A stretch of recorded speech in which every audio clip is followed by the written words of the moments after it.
Hi అండి, welcome to our channel simple recipes and vlogs. ఈరోజు ఈ వీడియోలో చేపల పులుసు ఎలా చేయాలో చూద్దామండి. సో లేట్ చేయకుండా వీడియోలోకి వెళ్ళిపోదాం. చేపల పులుసు కోసం చేపలను శుభ్రంగా కడుక్కొని పెట్టుకోవాలి.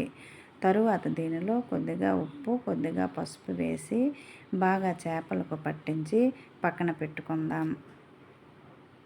ఇలా పసుపు, ఉప్పు వేసి కలపటం వలన ఎక్కువగా నీచు వాసన ఉండదండి. తరువాత కొద్దిగా చింతపండును నానబెట్టుకోవాలి. మీరు తిన్న పులుపును బట్టి చింతపండును నానబెట్టుకోవాలండి.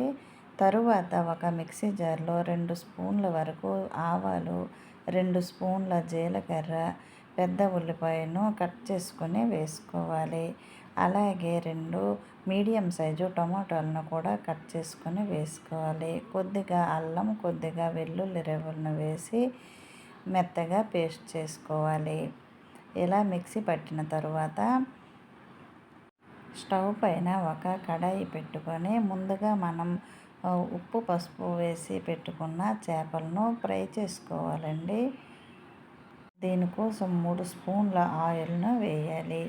ఆయిల్ కొద్దిగా హీట్ అయిన తర్వాత మనం ముందుగా కలిపి పెట్టుకున్న చేపలను ఒక్కొక్కటిగా వేసి ఫ్రై చేసుకోవాలి.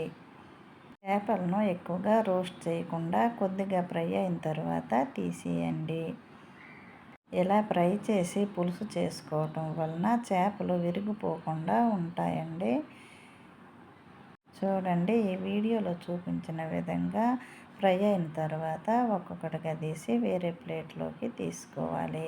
తరువాత అదే ఆయిల్లో కొద్దిగా ఆవాలు, కొద్దిగా జీలకర్ర, 2 పచ్చిమిర్చి, కొద్దిగా కట్ చేసుకున్న ఉల్లిపాయ ముక్కలను వేసి వేగించాలి.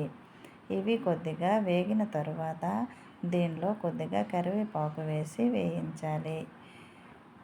తరువాత మనం ముందుగా చేసుకున్న ఆవాల పేస్ట్ను 4 స్పూన్ల వరకు వేసి వేయించాలి. తరువాత దీనిలో ముందుగా మనం నానబెట్టుకున్న చింతపండును గుజ్జు తీసి మనం తిన్న పులుపును బట్టి చింతపండు గుజ్జును వేసుకోవాలి. తరువాత దీనిలో కొద్దిగా నీరు కూడా వేసి కొద్దిగా మరగనివ్వండి.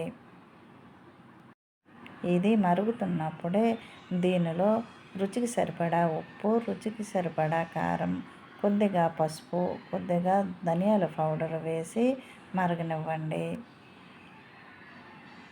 తరువాత దీనిలో ముందుగా మనం ఫ్రై చేసుకున్న చేపలను వేసి మీడియం ఫ్లేమ్లో 10 నిమిషాలు చేపలను మధ్య మధ్యలో కలుపుతూ ఉడకనివ్వాలి. చేపలు కుక్ అయ్యి పులుసు దగ్గర పడిన తర్వాత చివరిలో కొత్తిమీర చల్లి ఒక ప్లేట్లోకి సర్వ్ చేసుకోండి. అంతే ఫ్రెండ్స్, ఎంతో టేస్టీగా ఉండే చేపల పులుసు రెడీ అయ్యింది. ఇది వేడి వేడి అన్నంతో తీసుకుంటే చాలా బాగుంటుందండి. మీకు నచ్చినట్లయితే ఒకసారి ట్రై చేయండి.